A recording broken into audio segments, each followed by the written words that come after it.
Welcome to Messy Liberation, the podcast that dives deep into feminism, business, and personal growth. I'm Becky Mollenkamp. And I'm Taina Brown. Get ready for another messy conversation through the eyes of two intersectional feminist coaches. Let's get messy.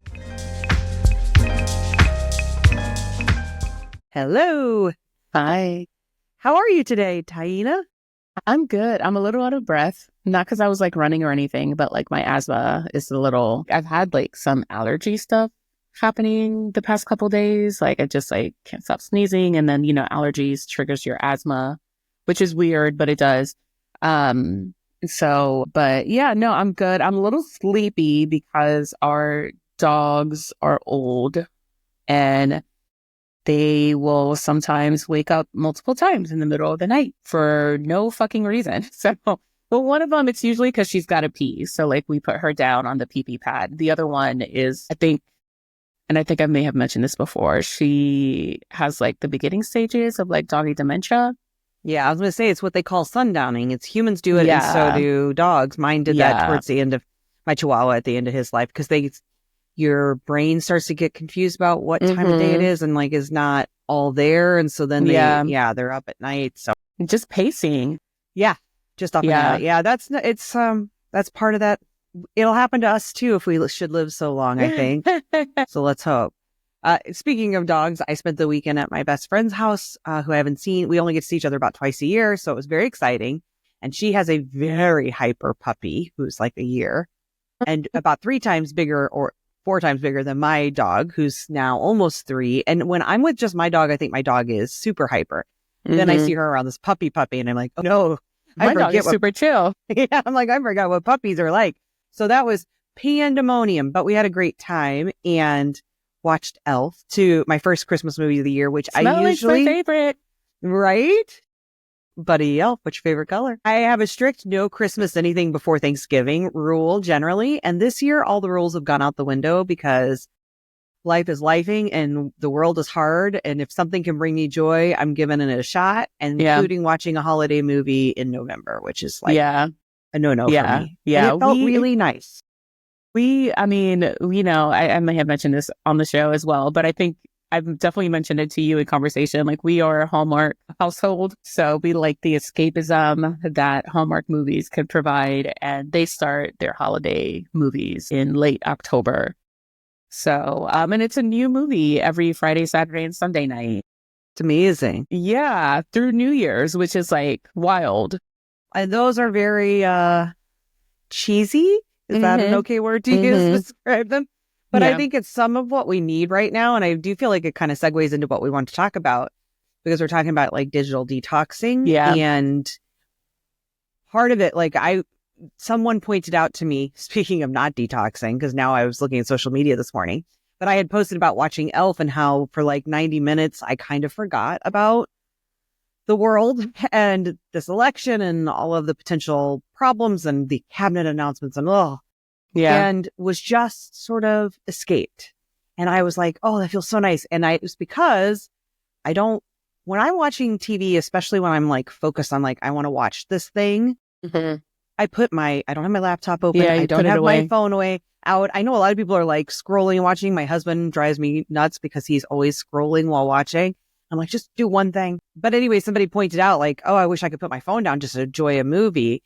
And I'm that's a problem. And it's something I'm trying to work on for myself, because I don't know if I can survive the next however many years that we have ahead of us of what's here, at minimum 2 until another election, if we get one.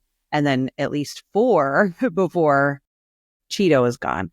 So anyway, I have to figure something out. And part of that, I think, looks like making better media choices. Yeah.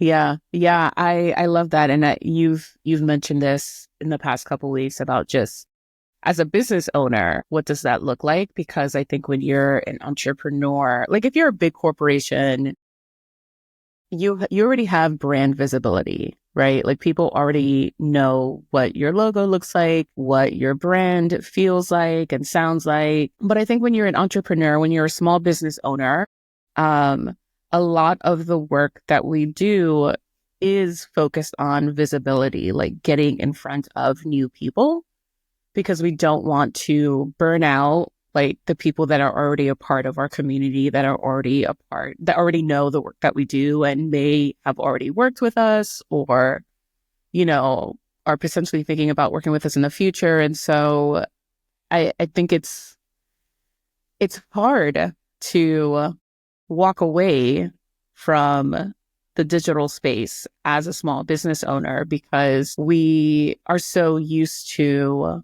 relying on digital media to market our businesses. So what's your process right now? Like, what does that look like for you?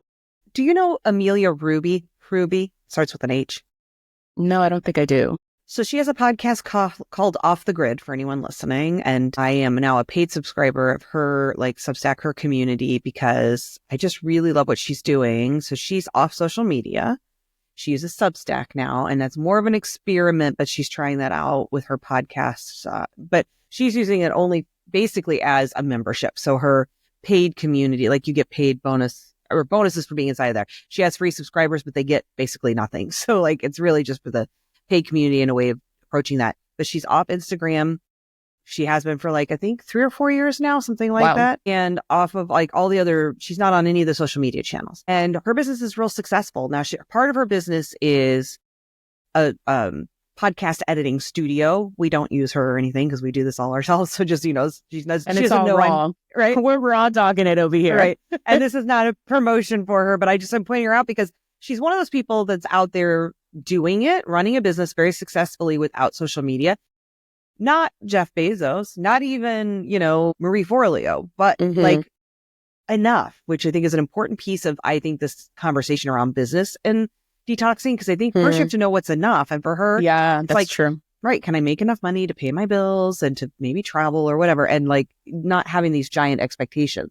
But she's off social media. So I follow her and I listen to her podcast called Off the Grid, all about like going off social media. And she also then teaches about going off social media. So she has these 2-pronged businesses. One is like a studio that's just doing podcast editing, and the other is helping other people on this journey of getting off social media. The podcast studio is the much bigger part of her business. But I really admire seeing other people who are doing it. Alexandra Franzen is another person who teaches email marketing and is not on social media. Her whole thing is just how to use email marketing.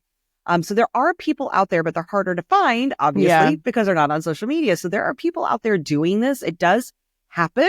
And I'm old enough to remember business before social media, really, because my business started in 2005. I'm coming up on my 20th anniversary of being self-employed. I know, it's wild, isn't it? I spent very little time in traditional employment. I knew right away it wasn't for me. So I have been self-employed for a long, long time. And in the beginning of that, 2005, there really wasn't much in the way of social media. Like there was LinkedIn.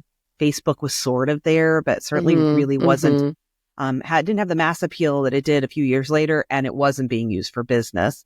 Yeah. Twitter wasn't around yet. So like it was just nothing. And I was making great money because it was all referral based marketing, the tried and true sort of things that have always worked throughout humanity. Who do you know? Who does this thing? I know this person. Great. Let me hire them because I trust you. And you said they're good. And honestly, that's still how my business largely functions. People do sometimes find me through my website, through like Google. Occasionally people find me through social media and then engage with a podcast or follow me on social media for a really long time and eventually get on my email list and those sorts of things. But for the most part, 90% of my business is through word of mouth and referral. It has nothing to do with social media. And yet there I am feeling so scared of what if I step away? It's that like FOMO, right? Which is what social media is designed to do. It's made to do that. So like, I don't know. I've been thinking about this for a long time. And here I am still feeling this urge, this pull to show up be in all the places. But this election has sort of, I think, maybe unlocked something for me. And I am just like, I feel done. I feel done with the attention economy. I feel done with supporting the Bezoses and the Musks and the, Zuckerbergs of the world, the Zucks and Musks of the world. And what does it look like for me to approach things differently? And so like, I've already been off Twitter. I refuse to call it that other name.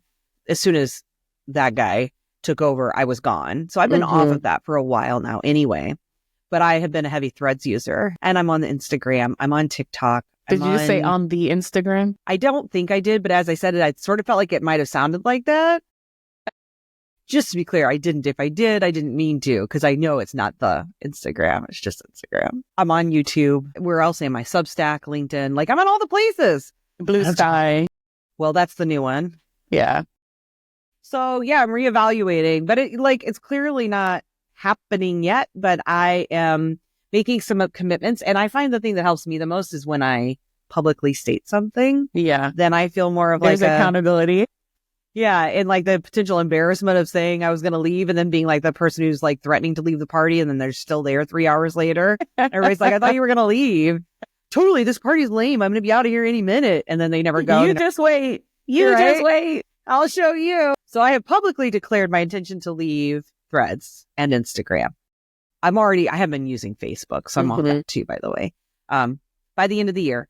And I may just even do it sooner. The only reason I'm taking my time is that piece of the business and wanting to make sure that people get like, hey, I just want to make sure you heard before I go. Like, I want to tell you, I'm over here now. Find me here. But yeah, it's a process and it's scary. It is scary. It's really scary, the FOMO piece. But I keep trying to go back to remembering most of my business doesn't come from those places anyway. Yeah. So what am I really afraid of?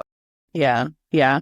I think also there's the parasocial element of social media, right? We feel that part of us that like wants to connect with other people gets some fulfillment from being on social media, even if the connection isn't deep, even if the connection isn't really real, you know, in terms of what a real connection is supposed to look like in terms of like two humans who see each other, hear each other, and engage in an exchange, right? Like liking someone's post or resharing is some type of exchange, but I would argue it's not the type of connection that most of us are looking for when we get on social media.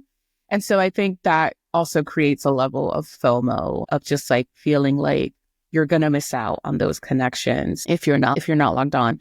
So take us behind the veil with, okay, let's say like with something like Instagram that was originally picture based and now it's video based because it has been trying to compete with TikTok for like ever. What, if you get off, like what does that mean exactly? And what does that process look like as a business owner? Such a good question because I'm still trying to decide what that means, right? So I had originally thought I will just switch to a 9 grid, as they call them, where you just basically put a static set of photos that look nice, like a curated group of like 9 photos, get rid of everything else so that if somebody comes to your site, your Instagram profile, they'll just see those things. And basically those give them the message, hey, I'm not really here anymore, right? And here's where you can find me and here's who I am and what I do. So there's still a presence, but like it's not really active. Mm-hmm. That was what I had thought. And I put up my 9 grid. I haven't finished. I started to kind of delete some of the old content, but I haven't. But and then I just was like, I think I switched either right before the election or right after.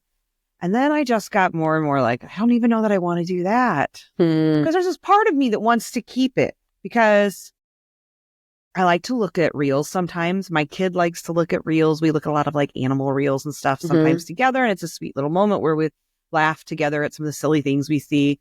But I'm like, he has his own private, very private, just so people know, Instagram that he doesn't actually use. We update because there's this amazing thing called chat books, everyone, that you have to have if you're a parent and don't do well at printing photos because it just automatically takes the photos it takes from your feed. You select. Fantastic. We've used it before. Yeah. It's so great it's so with good, a kid. Yeah. Because you don't ever have to remember doing anything. Well, you have to remember to put the photos on, but beyond that, you don't have to do anything. So he's got like 90 friends and family that follow him and then we do the chat books, but he has his own account. I don't need my account, but somehow my brain, right, starts to convince me, and then I think, but what about those times that I'm on someone's podcast and they want me to share it? Or, you know, we have a podcast episode and I want to share the stories. But all of those things just keep me sucked in. And are they requirements? If I choose to be other places, I can share other places. There's not a requirement that I have to be on Instagram. And if someone wants me to be on their podcast only because they want to share with my Instagram audience, is that a podcast I want to be on, right? Yeah. Like, I don't want those kind of relationships. So I think what it means leaving it is I'm going to, for Instagram in particular, I think I will actually just get rid of it. There is this other piece though. See, I don't know. Here's this other piece though of you lose the rights to your username. Yeah. I don't want somebody else. And that's what I was going to bring up. Like, would you want to keep it, but just deactivate it? That's what's happening with a lot of people on X right now, where there's this mass exodus from Twitter. I can't believe I used the other name. There's this mass exodus happening post-election, which I think is fantastic. Lots of even mainstream media are leaving. Celebrities are leaving. And there's a big debate going on there of, do I close down my account? Do I just use my account less? Do I like put up a post and then leave it? And a lot of people are recommending that same thing. Don't get rid of it. Don't delete it. Just leave it, but don't use it. And just put a note like, I don't use this account anymore. Here's where you can find me. Because again, that username issue, we don't want, especially if you're a celebrity. I'm not a celebrity, but still. But you can become one next year. I don't know. But who knows who's out there that might be like, oh, here's my opportunity. She's not looking at this anymore. She's declared that publicly. She's given up her username. I could just use that and start, Yeah.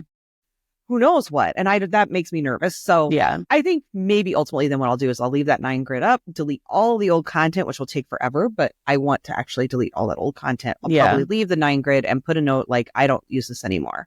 Yeah. And then delete it from my phone, or at least delete my profile from my phone. I may keep the Instagram app for my kid because I still want to be able to do that. For now, eventually I'd like to even stop that. But Facebook, what it's looked like is I deleted all of my friendships on Facebook. So there was no new content really showing up for me, right? So there was nothing pulling me in. There's no feed. Yeah. Which may be a good thing to do with Instagram too, is just delete everyone that I follow as well. Not as a personal slight, but the reason to do that is because then if you do resist or lose temptation and get on, there's nothing to see, right? Yeah. Because you're not following anyone. But so that's kind of a backdoor way to manage that. Yeah. Because they've made us addicts, right? So we are really addicted. Have. And so with Facebook, the reason I kept it is one, marketplace, because I still use marketplace. It's honestly, now that it killed Craigslist, and marketplace is really the best way to buy and sell things. And that is part of my effort in trying to consume less and purchase less new stuff and not use Amazon.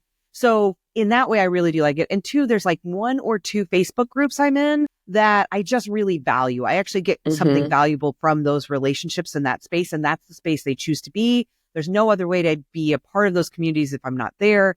So, but those I'm actually starting to get less and less. One of them is my kids, like a mom's group for the school, and sometimes there's really valuable information posted there that's helpful. Yeah. So I'll probably do the same thing. So Instagram and Facebook, I'll be there in name only, but not having anything there that pulls me in and not using it. Yeah. X I've already left. TikTok's an interesting one. Yeah, it is. Because I love it, but I don't create content much. And I think the thing I want to free myself from there is to be able to say, if I enjoy this as a user, can I just allow myself to just enjoy it as a user and free myself from any responsibility, any feeling of guilt of not creating content? Yeah. I don't know. I'm exploring that one. Yeah. Yeah. I think with TikTok also, like it's been on the chopping block. I know. And my hope was actually I was kind of hopeful that would happen, that they would but Trump has already promised that he will not enforce Biden's policy. Yeah, that's what he said. Okay. So I think it's sticking around. Interesting. I am not a TikToker. I don't know if that's even a terminology. I might be aging myself by framing it that way. I feel like that's correct, but I'm older than you, so don't listen to me. But I do enjoy getting on there, and I also enjoy looking at TikTok Shop sometimes. I do too. But that is dangerous. Oh my God, is it ever? That is so dangerous because there's literally something for everything. And so I feel like I've done a good job with my Instagram and my TikTok with curating my algorithm so that I don't really get too much of what I don't want to see. And years ago with TikTok, that's more recent, but with Instagram years ago, when I was beginning to curate my algorithm there, I was really focusing on content that is as much values aligned for me as possible. And so when I do get on Instagram, it does feel exhausting after a certain amount of time. Like I feel just like the digital blue light exhaustion that happens from being on a device for too long. But in terms of the content, for the most part, I feel like it's a lot of like political, social justice content, community-driven content with also pleasure, joy type of content. And so there's like this balance there that I usually find. There is still the reality that it is addicting and it's created to be addicting. So even if I am just like, oh, I'm just going to get on for a few minutes, 2 hours will go by. Like those few minutes will turn into 2 hours. And then it'll just be like, oh, it's 1 o'clock in the morning and I'm supposed to be sleeping. What the fuck am I doing? And so there is that reality that I am contending with. And so I thought it was hearing about your journey and your process for like how to figure out, not just as an individual, but as a business owner, how to like do a digital detox is just really fascinating to me. I went to a free webinar. Do you know Kelly Losser? I know the name. Yeah. So she started out as, I mean, I guess she still is like a business/marketing coach. Yeah. I thought she was a business coach.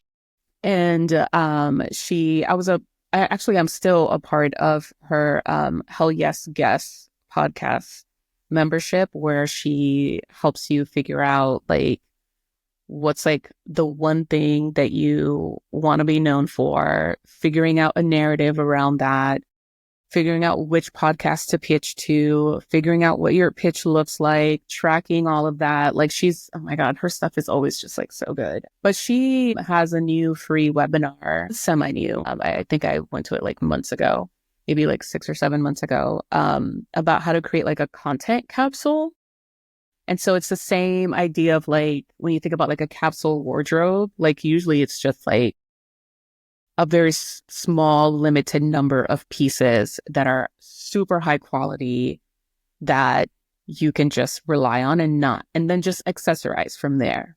And so she uses that frame for creating a content capsule on Instagram, where it's basically just like that 9 grid, right? And you figure out what pieces of content you want to focus on that highlight your expertise, highlight your offer, and highlight like the value that that you can add to someone's life, right? So that can look like testimonials or whatever, and then creating an entire like marketing strategy around the content capsule. And so when you were talking about like creating the 9 grid, like that's where my mind went. But I think like obviously her process is more in depth because it's not just about creating the content. It's like an entire marketing strategy for getting like basically similar to like if you were to create like a funnel, right, for getting new leads. But with the content capsule and the like aka 9 grid, I think about that and I'm just like, what, there's so much on my feed, like on my Instagram page, not my feed, my Instagram quote unquote page, that it's just kind of all over the place. So like how, as you've been figuring out what that 9 grid is going to look like how easy or how difficult has that been for you? All that to say, right? What has it been like for you? Like, how do you decide what content to keep? Here's the thing, Taina. I think you and I have different addictions. I think we're both addicts, right? Like, I think social media has made us all addicts, but like your drug of choice is Instagram. My drug of choice is not. Mine has been Threads because I am such a word person, always have been. Yeah, you're the journalist. Well, yeah. I mean, my background is like, that's just who I am. Like, I am much better at writing than I am. Like, I hated Instagram from the start, honestly. Really? And I've mostly just been there because I felt like I needed to be. Yeah. Because it feels paralyzing where I'm like, is this photo good enough? What kind of photos? Like, for a while, I was just paying for stock photos and then it wasn't even genuine. But like, I feel like I have a boring life. I feel like I would take the same 12 photos the same 2 photos every day, which is like me at my computer and me snuggling my kid. Anytime I try to take photos, it's like all there is. So like, it's never been my medium of choice. I like consuming Instagram far more than I like creating for Instagram. So it is not a challenge. It's been more of a challenge of like, how do I show up on Instagram? Like, it's always felt hard for me. So leaving it is actually going to be the easiest thing because it doesn't feel challenging. Yeah. Other than the fear of like, oh, well, people no longer know who I am, right? That fear of being forgotten is actually bigger than fear of missing out. It's like this fear of being forgotten. So it's not hard for me. The 9 grid was really easy. I just made something that looked kind of pretty, that kind of spoke to how I show up in the world. And I just thought about each of those things of like, I want to make sure I talk about who I am. I want to make sure I talk about like my offer. I want to make sure I talk about like how my work is different than other people. I want to talk about the podcast and other things that I do. I want to talk kind of about liberation in general and like my philosophy. So like I just came up with kind of these 9 areas that I knew I wanted to talk about. And each caption I made sure represented each of those things. I turned to my friend ChatGPT for a little help with that too, and then edited them. And then I just put those up one at a time. And I was like, and I actually think I really like it. It feels me. It feels nice. And I'm like, when I look at it, I think, oh, that feels really good. I have to look it up now. Yeah, you have to look at what I put up. Look it all up the live. Stuff below it I need to get rid of. But so that wasn't hard. That one's not hard for me. TikTok is another one where it's like, I really prefer it as a consumer than a creator. So it's not super challenging other than feeling this like, I think for TikTok, it's more of this fear of missing out. Am I missing out on space where I should be, where, because it's like the cool space or whatever. But then I have to be honest with myself and remember my clients, I work with people who are primarily in their 40s. They're not really showing up that much on TikTok as like they're there as consumers, but for TikTok shop, if I was selling a product, then I would be more concerned, I think, about Instagram and TikTok. For the work I do and the clients I work with, I don't feel like I'm really missing the boat there. Yeah. The area for me again has been, it used to be Twitter for a long time was my drug of choice. Then it went away and I just floundered amongst all these other kind of places because it had been so bad for so like it had really changed a lot for me. And so then it was like, all right, I'm trying all these other places. And then when Threads came along, I was like, baby, we're back, because it felt like the old Twitter and I loved it. And now there's Blue Sky. So this is right now my current like, okay, what do I do? But here's what I'm feeling. Blue Sky for now, and that's a huge, huge caveat, feels so much more aligned values-wise for me than Threads. I have a lot more followers on Threads. It's down now because I've announced I'm leaving, but I was at 20,000 followers at one point. I've never had a following like that anywhere. It is hard to say I'm going to leave 20,000 followers. That seems illogical to move to a platform where I had none. And now I think I'm getting near 1,000, right? Instagram, I've just never been able to break much beyond 3,000, probably because I don't engage with it. So like, that's another reason that's easier. But Threads, I'm like, this is a challenge.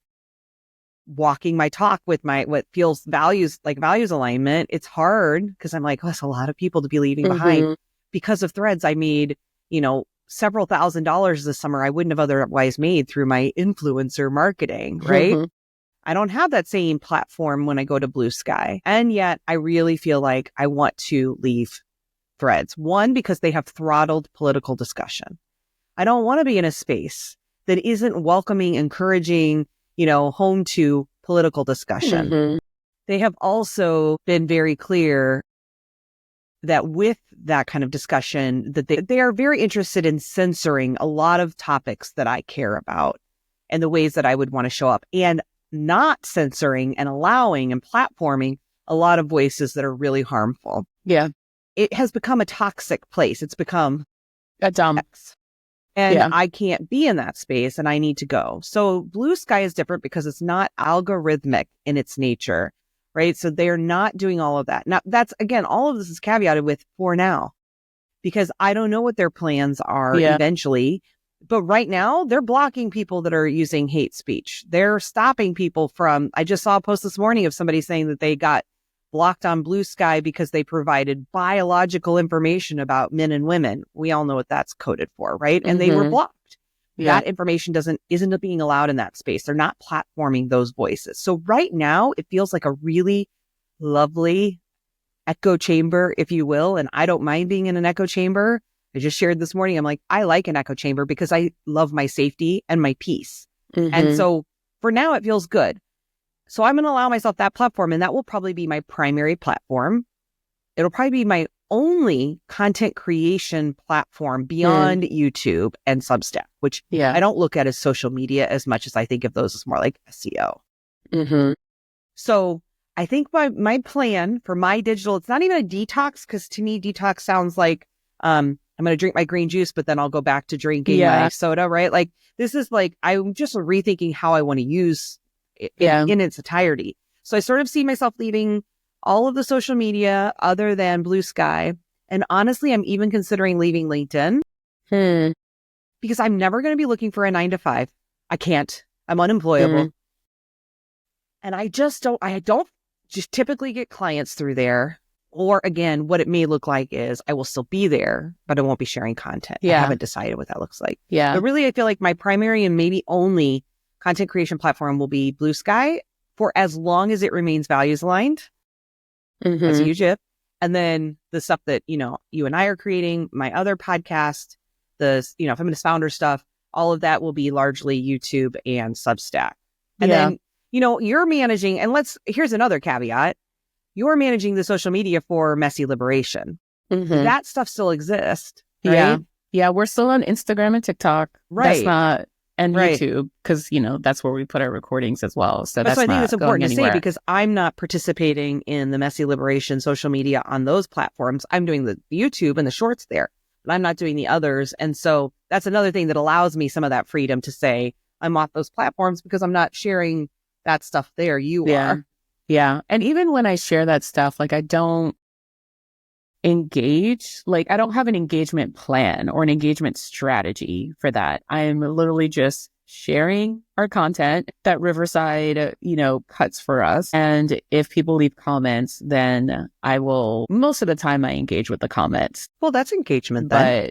But it's not a strategy. Like I remember when my wife first started the Instagram for our dogs, like she had an engagement strategy, and the strategy was you have to spend time every day engaging on other people's content in order to build your audience, right? So like, that's not what we're doing with Messy Liberation, TikTok and Instagram. I'm just further engaging with people who are already engaging with our content. On that note, I do want to tell our listeners that like, after our post-election episode, I woke up 2 days later to a bunch of trolls on our Instagram, one of our Instagram reels from that episode. And so they show up on YouTube as well.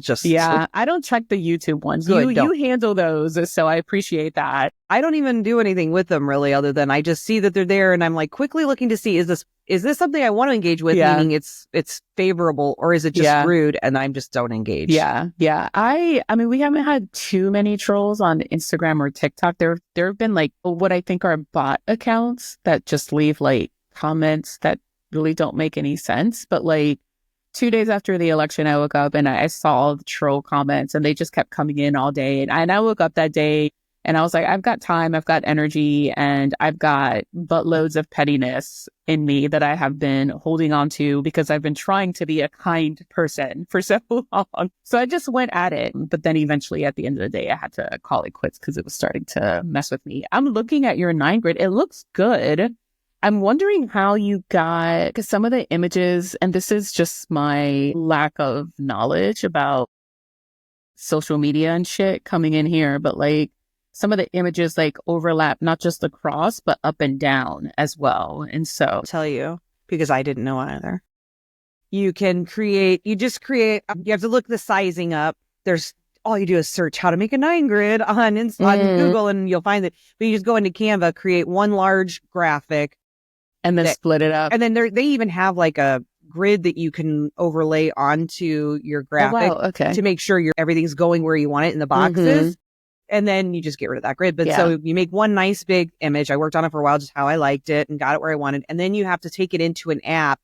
I don't remember the name of the app, but I downloaded it. You can look online. There's apps that allow you to do it. And it will just break it into those pieces for you. And then you can even just copy paste. Like I wrote my captions out, put them into my notes so that it was on my phone. I did it all on my computer. I'd rather type on my computer. Put the captions into my phone, like on notes. And then you can, once it breaks them up, it will post it onto your Instagram for you because you have to post it reverse order, right? To get them to show up the right way. So it takes all of the like, I don't know if I'm getting this right, out of it for you. I just post them one at a time and you just copy paste your caption in and it goes up. So it was actually a lot. Once I figured it out and found this stuff online, it was pretty easy to do because it's so common now. There's a lot of tutorials out there on how to do it. Yeah. So yeah, and thank you for looking. And I do like Yeah. it. And it feels very me. The It colors does feel feel like right. you. It sort of Yeah. speaks to how I want to show up in the world and what I hope people get when they experience being in contact with Yeah. me. Yeah. This geometric grid in the middle that's like really colorful. It reminds me of the painting like right behind you right now. I should have Yeah. used that too. Yeah. Yeah. And I'm happy with that. And I would like if there was a way to, I mean, I don't know. I need to think about all of my platforms, like even LinkedIn, like what part of me just wants to go in and just like scrape things out of everywhere and just get rid of all of everything that's been there and just be like, this is my static profile. But then I also can see the benefit in old content being there for people who do want to scroll and do want to like look at what was there. So I don't know. Yeah. You were talking about parasocial relationships earlier, and I just wanted to mention that social media for me, one of the things that's challenging about thinking about leaving is, yes, a lot of relationships are parasocial or they start that way, or obviously. But I have met some of my favorite people Yeah. through social media, and that is challenging. I wouldn't know you if not for social media. Yeah. Yeah. You know, and my best friend who I just visited in Iowa, we met through Twitter, like some of my best friends. And I saw another one of my good friends while I was there, also through Twitter, like so many people in my life. My husband came back into my life because of Facebook, like, because we knew each other when we were young and then reconnected through Facebook. And now here we are with a kid and everything. So like that part also worries me because I am so introverted. And like, I get what you say about it's not like healthy, or it's not real relationships as we think of them. And I am such an introvert and so like Yeah. being alone. Even my time with my best friend this weekend, by the end of it, I was like, okay, I'm ready to be alone again. Yeah. Like there was, we had 3 kids, 2 dogs, us, and one of the kids had friends over. Like it was a lot. Yeah. I like virtual friendships. Like I thrive on them. And so they are, and they're real to me. Yeah. You know? Yeah. As we have established, you and I are friends. Yeah. And thank God we had that conversation early. And that scares me too, because I do meet some of my favorite people and business friends and collaborators. So like, I'm not getting clients, but there are other things that happen on social media that do benefit my business, that do scare me a bit about leaving, which is why I'm not as brave. I don't know if it's brave, but I'm not like Amelia Ruby in that I'm ready to leave everything. Yeah. But I am rethinking how I use things. And so I will be trying to become sort of a singular platform person when it comes to social media. And then the other places will be just more like static, is my thought. How about you? Like we've talked a lot about me, and I know that's because you're sort of just for anyone listening, the reason I'm talking more is because Taina before this said, I want to pick your brain. Right. But I want to be clear, like, it wasn't just me just talking, but I would love to know, like, where are your thoughts at with social media, with digital stuff in this space that we're in right now? Because I think for so many people who this election didn't go the way they wanted, there's a lot of like concern about how do I manage all of that in the years ahead. Where's your head at with that? I know you said you've well curated, but beyond that. I do feel like I've well curated. I think, okay, so let's start with Facebook, right? The OG. I feel like with Facebook, I never really got into Twitter that much. I had an account. I still have an account. I just never log on. I couldn't even tell you what my password is, honestly. But with Facebook, like I'm a very visual person. So anything that allows me to like pictures or videos, like that's where I'm at. And so during Donald's first presidency and first campaign run, I ended up having to block a lot of people or unfriend a lot of people on Facebook, some of which were family members. Gosh, even before that, I think when I was first coming out, like I ended up like, that's when like I started to just like have stricter boundaries on Facebook. So when it comes to Facebook, I am not on there a lot, but I do use Marketplace a lot because I have the same thought in terms of like consumerism. Like it's just an easy way to like potentially find what I need without one, having to pay an arm and a leg for it, and 2, contributing to this like cycle of just buying new things all the time. And I've sold things on Facebook Marketplace that we need to get rid of, as opposed to throwing it in the trash. And so I am on Marketplace a lot. I'm not on the actual Facebook, a lot, but it is a way for me to just kind of keep a connection to family that I don't see very often or talk to very often. And so like I have so much extended family. And then I also have a lot of family on my dad's side that I don't really talk to or see that often. And the reason for that is, I will say, it's not, I mean, obviously I'm choosing not to like connect with them more than I could probably, but I didn't grow up with my dad's side of the family. I didn't even know they existed until I was like 10. So by that point, a lot of my familiar relationships had already formed. So like trying to form new familiar relationships was really weird. So there are a few family members on my dad's side of the family that that I've been able to really connect with since then. And then the others, like, we're on a WhatsApp group chat together. And so sometimes I'm in there, and then I'm connected with some of them on Facebook. And it's just a way to keep up with what's going on in each other's lives without having to like make a phone call or go for a visit. So I decided a while back to keep my Facebook for that reason, even though I don't engage a lot on there outside of Marketplace. With Instagram, that's definitely the crux of my addiction. And so that one is a bit harder for me because I love stories. I love the stories feature on Instagram. I don't really do a whole lot of reels because it just seems like too time consuming to like plan that as like a business owner. But stories are just like these quick tidbits that you can just post and then they disappear after a while, right? And so I love watching other people's stories because it's like a day in the life of, like, that's what it feels like to me. And I like to see what other people are up to and how they're living their lives. It's just, I like to know about other people, and it's really interesting to me. And like you, I've also met a lot of really amazing people online, mostly on Instagram, that have now become friends or collaborators that I wouldn't have met otherwise. And so I haven't really decided what I'm going to do about Instagram. I'm on Blue Sky, but I don't engage a whole lot there because it does feel like Twitter to me. And so it's harder for me to be motivated to engage on a platform like that. And then on LinkedIn, surprisingly enough, I just did 3 free workshops. It's the same content. I just gave it 3 different times over the past couple weeks. And most of the people who signed up for that signed up through LinkedIn. That's interesting. Yeah. So, and then I'm also a part of some LinkedIn groups that I don't really know anyone in those groups, but I don't want to give them up. I also have like an alumni group on Facebook that is really active. And I don't engage much in it, but as I've seen it pop up on my feed, I've seen how helpful it's been for other people. And so I don't want to give that up either. So I'm definitely not giving up LinkedIn. I'm definitely not giving up Facebook, although I'm not engaging on Facebook. I do engage on LinkedIn quite a bit. And then Instagram, I'm not sure yet. The jury's still out on that one. And then Blue Sky, I want to get more into it. I feel like I just have to like set up a practice of getting on Blue Sky. But see, like, you should only do it if you want to. But if you really do want to, join me. I do want to. I just forget about it.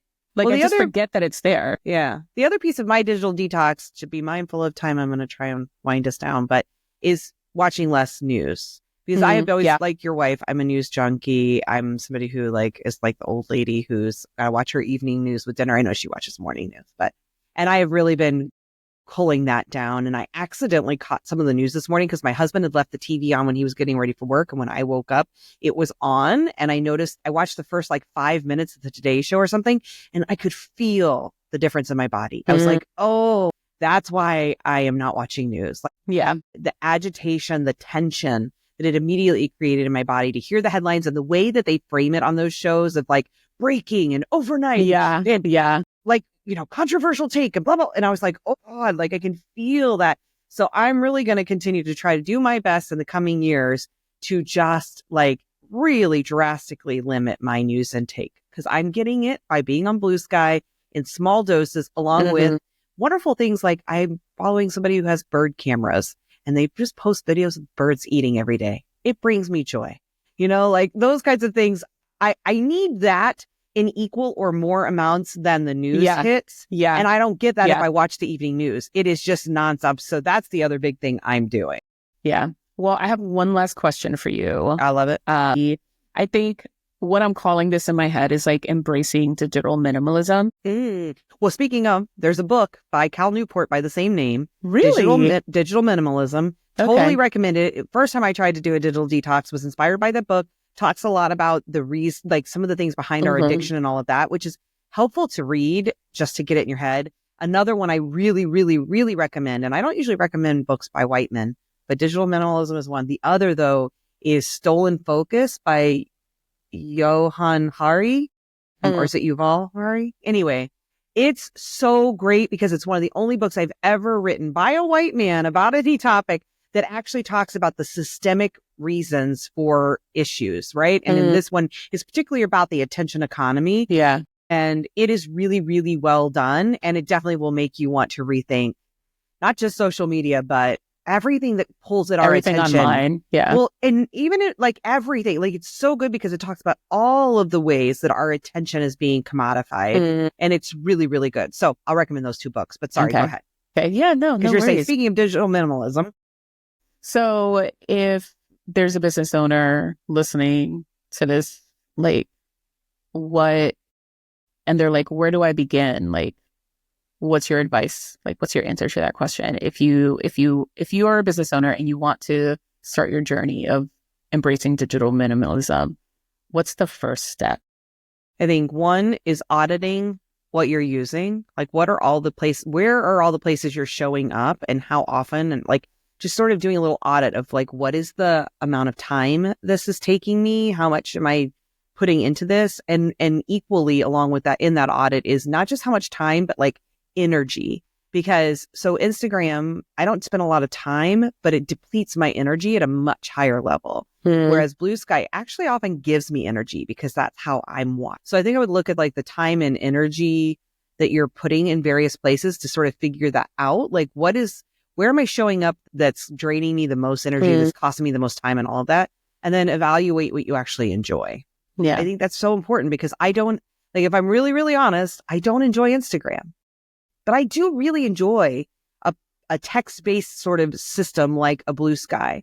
So, okay, if I know that, then if I am going to try to reduce, if I'm thinking about where do I want to actually move towards or spend my time, then I'm not looking at the numbers. I'm going to look at what actually feels right. Yeah. And go there instead of getting focused on, oh, but I have more followers here, or, oh, but more people use this, or, oh, this seems the cooler. vanity metrics and all of that. Or the like what's trending or whatever. And just be honest with yourself, because ultimately it's about like, how can I show up in a way that actually feels good? Yeah.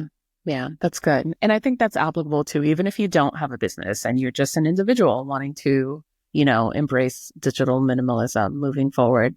Well, thank you for letting me pick your brain and talk about your process. Yes, as long as everyone recognizes that I'm clearly not an expert, because I have yet to leave any of them. I did put up the 9 grid on Instagram. That's as far as I've gotten in. Go check out Becky's 9 grid. And I announced on Threads that I was leaving by the end of the year. So now I'm going to hold myself to it.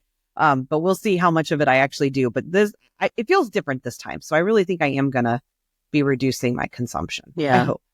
Yeah. So thanks for talking with me about it. Yeah. Thank y'all for listening. If you have any additional tips or questions, let us know. messyliberation@gmail.com. Or you can share them on Instagram, and Taina will see them. I won't. Yes, I will see them and I will respond, and then I will share with Becky. Okay. All right. Thank you. Thanks for listening to Messy Liberation. Will you please take a moment to subscribe, rate, and review wherever you listen? I know people say that all the time. And if you're like me, often you just go on to the next podcast. But truly, taking that moment to do that will really help us reach a wider audience. Thank you so much for your support and for listening today. Until next time.